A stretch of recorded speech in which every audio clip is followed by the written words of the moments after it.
Hello mes Pams! Aujourd'hui, on va parler de bien éduquer ses proches. Et si toi tu me découvres aujourd'hui, bienvenue sur ma chaîne, je m'appelle Élise, je suis coach en énergie positive.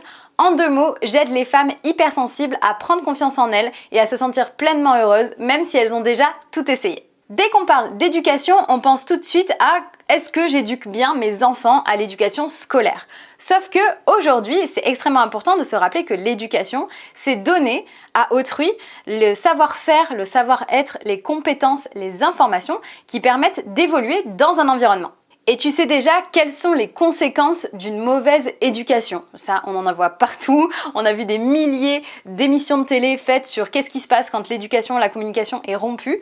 Et aujourd'hui, évidemment, on sait que ça peut provoquer d'énormes formes d'incompréhension, au plus léger, mais au pire également des conflits, des tensions, et je ne te parle même pas de la quantité d'émotions négatives que ça peut créer à chaque fois que tu es dans un échange avec quelqu'un qui n'a pas la même éducation que toi ou avec qui tu ne partages pas les mêmes valeurs. Et alors qu'on est extrêmement conscient de l'importance de l'éducation des enfants, parce que ça crée sinon des climats négatifs, voire extrêmement toxiques, on oublie malheureusement l'importance d'éduquer nos proches, d'éduquer effectivement notre famille, nos amis, de pouvoir prendre en considération tous les gens avec qui on a absolument besoin d'évoluer en harmonie.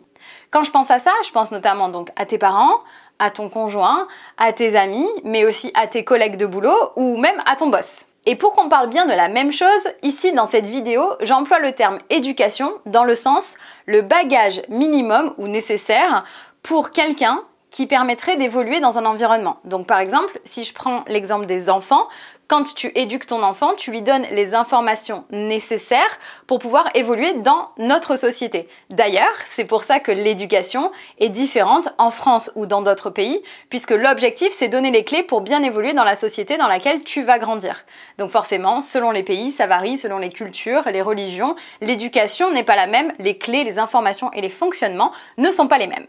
Et quand je te dis que c'est important d'éduquer tes proches, c'est toujours dans cet état d'esprit. C'est-à-dire, pourquoi tu le fais pour tes enfants et pourquoi tu ne permets pas aux autres d'avoir le bagage nécessaire pour évoluer dans ton environnement, pour évoluer dans ton univers, dans ton monde, avec ton fonctionnement. Je te donne un exemple. J'ai énormément souffert de la différence d'éducation entre ma maman et moi. Du coup, il a fallu que je rééduque ma maman à mon fonctionnement. Quand j'étais petite, j'avais ce besoin énorme de câlins, de tendresse, de déclarations d'amour, des je t'aime et d'être extrêmement rassurée.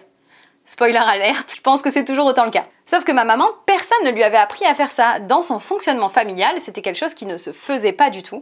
Et donc du coup, qui moi m'a manqué cruellement. Pour pouvoir résoudre ce problème, il a fallu qu'en fait, j'explique la différence que je voyais autour de moi et surtout qu'est-ce qui était important pour mes besoins. Pourquoi c'était extrêmement important pour moi de me sentir aimée, câlinée, aussi par ce besoin très tactile. Et il a fallu que ma maman se questionne aussi sur pourquoi je demandais autant ça, alors qu'elle, elle a su très bien grandir sans aucun souci, sans avoir tout ça. Et suite à ça, elle a fonctionné différemment. Elle a changé sa façon de faire, elle m'a fait beaucoup plus de câlins et elle a fait ce pas vers moi. Parce qu'en fait, ma maman avait vraiment envie de rentrer dans mon univers, de comprendre mon fonctionnement et de faire les changements nécessaires pour qu'on soit davantage en symbiose. Et aujourd'hui, c'est une éducation qui continue et qui continuera certainement toujours. Par exemple, ma maman qui n'est pas hypersensible, j'ai besoin de lui expliquer mon fonctionnement, mes émotions, mes pensées. Et elle-même, elle s'intéresse à un nouveau mode de pensée qui n'est pas forcément celui qu'elle a, mais qui lui permet de comprendre mieux mes réactions, de comprendre mieux mes attentes, et donc du coup qu'on puisse avoir une communication beaucoup plus saine, beaucoup plus équilibrée, et de faire au mieux pour l'autre. Et petit point important, si tu es ultra sensible, en tout cas si tu es hyper empathique, c'est d'autant plus une vidéo importante pour toi. Pourquoi? Parce qu'en tant qu'hyper empathique, on sait davantage se projeter dans le monde des autres, ressentir leurs émotions et donc s'adapter. Évidemment, moi j'ai toujours été un peu comme ça, de me dire, par exemple je suis très tactile, mais je veux forcer personne à l'être, donc je ne suis pas tactile avec des gens qui vraisemblablement ne veulent pas être tactiles. Ça c'est qu'un exemple parmi tant d'autres, et le problème de tout ça, c'est qu'en tant qu'hyper empathique, tu as tendance à penser que les autres le sont aussi, et donc comprennent ton fonctionnement sans que tu aies besoin de le verbaliser. Et ça c'est sûrement une de notre plus grosses erreurs, et qu'il faut absolument rectifier. C'est pas parce que toi tu as la perception de pouvoir lire entre les lignes que les autres le font aussi bien dans ton cas.